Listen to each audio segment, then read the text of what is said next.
they have arrived. Indian team, youngest Indian test cricketer test team has arrived. জিজি এরা, গিল এরা, salute two Indian team.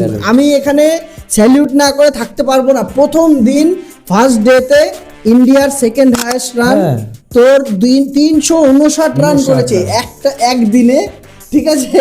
তুই ভাব, এর হাইয়েস্ট এর আগে 400ই আছে ইন্ডিয়া। তার উপরে কারা করেছে? নেই কোহলি, নেই রোহিত, নতুন টিম, সাই সুদর্শন 0, তার মধ্যে 3টে উইকেট পড়েছে, তার মধ্যে একজনের রান 0। মানে তাই ভাবছি যে আজকে যে আমরা ভিডিওটা করছি, যখন টসটা আমরা হেরেছিলাম তখন ভাবতে পেরেছিলাম যে 359 গিয়ে অসম্ভব। হেডিংলির মাঠ, হেডিংলির মাঠে কিন্তু হেডশট মেরে দিয়েছে ইন্ডিয়া 207 না কত ফার্স্ট ইনিংস দেখলাম। এর আগে কি ভেবেছি গোনাগান্তি হাইয়েস্ট স্কোর আছে এরকম, গোনাগান্তি। এই মাঠে টস হারা পুরো ইংল্যান্ডে, শুধু এই মাঠ বলে না, পুরো ইংল্যান্ডে টস হারা মানেই ম্যাচ মোটামুটি চলে গেল 70% চলে গেল। যে বোলিং টিম করবে, প্রথমে বল করবে তার কাছে। তো এই মাঠে এটার কারণ কি বলতো?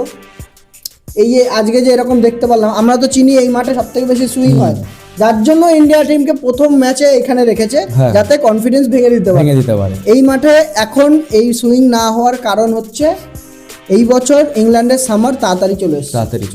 মোটামুটি জুনের লাস্টের দিক থেকে আসে, 20-25 এরকম টাইম থেকে আসে, আগে চলে আসছে। আর সব থেকে ড্রাই সামার এবার। কিন্তু ইংল্যান্ডের কিন্তু এই ওয়েদার ওদের টেস্টে কিন্তু বিশাল ভাবে ব্যাপক করে।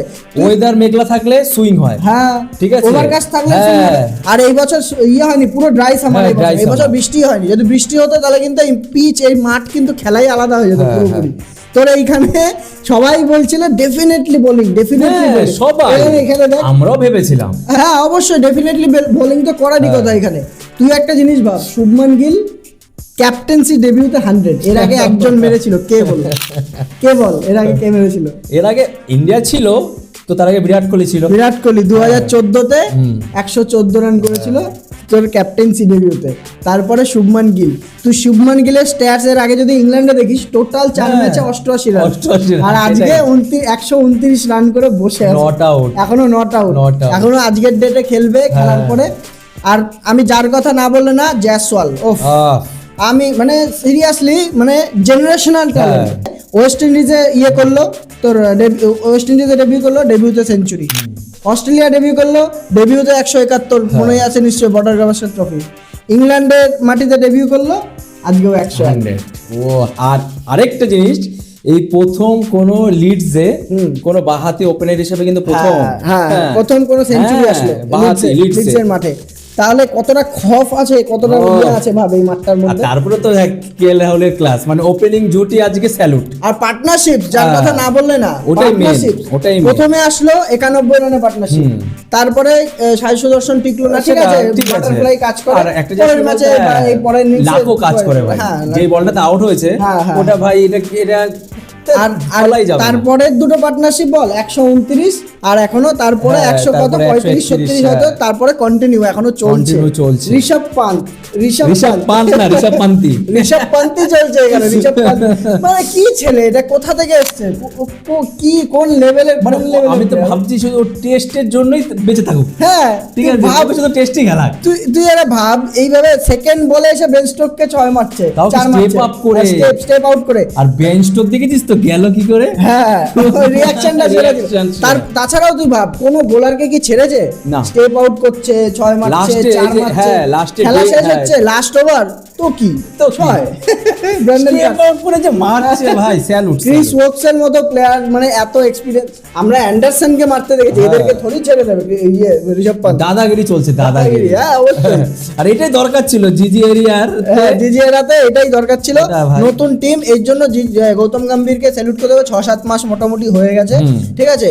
এরপরে মানে এতদিন এইটুকু সময় দেওয়া উচিত, আমি মনে করি সবাইকে। 6-7 মাসটা এই যে টিমটা একটা করেছে ওর মতো, এইখানে গৌতম গম্ভীর এবার বলা যাবে যে গৌতম গম্ভীরের দোষ বা গৌতম গম্ভীরের তোর ক্রেডিট এখানে বলা যাবে। এটা দেখ, গৌতম গম্ভীর আমলে মাত্র 10টা টেস্ট খেলেছে। এই 10টা টেস্টে আমার মনে হয় না বিচার করা না এখন উচিত না, অবশ্যই না, কারণ পুরোপুরি আগের টিম ছিল। এইখান থেকে আমরা শুরু হচ্ছে যে গৌতম এইভাবে শুরু হচ্ছে, এইভাবে শুরু হচ্ছে ভাব। এইভাবে আমি এটা জানি যে হয় এসপার যাবে নাহলে ওসপার যাবে, গৌতম গম্ভীর আমলে এই জিনিসটা হবে, আমি এটুকু জানি। হ্যাঁ, এটা কোনো ঠিক। ম্যাচ ড্রপ হওয়া এসব কোনো Drop সিন হওয়া নেই, না। পুরোপুরি অ্যাগ্রেসিভ অ্যাপ্রোচ থাকবে ইন্ডিয়া টিমের। আর আজকে একটা জিনিস খেয়াল করলি, স্পিনারকে 15-16 ওভারের উপরে হেডিংলির পিচের মধ্যে প্রথম দিন, তাও আবার স্পিনার বল করেছে 15-16, কতটা মানে বেচারা হয়ে গেছে ইংল্যান্ড টিম বেন ভাব স্টোকের এখানে। মানে বডি ল্যাঙ্গুয়েজে বোঝা যাচ্ছে ওরা অর্ধেক ম্যাচ আর তারপরে কি ইংল্যান্ডের এটা বোলিং লাইন আপ, হ্যাঁ। এটা কি না, ধরনের, এটা না, পুরোপুরি ইনএক্সপিরিয়েন্স বোলিং লাইন আপ। হ্যাঁ, আর্চার আর বেন স্টোক বাদে আর্চার আর ইয়ে ঢুকবে হয়তো, এই তো আর্চার আর আমি সেটা পরের কথা বলছি না। মার্কুট আর আর্চার ঢুকবে 3-4 নাম্বার স্টেজে ইয়েতে গিয়ে ঢুকবে হয়তো, কারণ চটিল রয়েছে। আর গিলের যদি আমি ক্যাপ্টেন্সি নিয়ে বলি, তুই একটা জিনিস খেয়াল কর, আমি একটা স্ট্যাটস বলছি। বিরাট কোহলি আর গিল দুজনে ক্যাপ্টেন্সি পেয়েছে, হ্যাঁ, হ্যাঁ। অল্প বয়সে পেয়েছে। যখন কোহলি ক্যাপ্টেন্সি পেয়েছিল তখন ওর এভারেজ ছিল 39, 51 ম্যাচ খেলেছে। গিল যখন পেলো ওরও 55টা না 59টা ম্যাচ খেলেছে। 59টা। তারপরে ওর রানটা কতটা সিমিলার দেখ, 1800 যখন তার মানে তুই কি বলতে চাচ্ছিস? যখন 1855 ছিল হচ্ছে টোটাল টেস্ট রান ছিল বিরাট কোহলি যখন ক্যাপ্টেন্সি নিয়েছিল, আর গিলের হচ্ছে তোর 1839। মানে তুই কি বলতে চাইছিস এটা কি?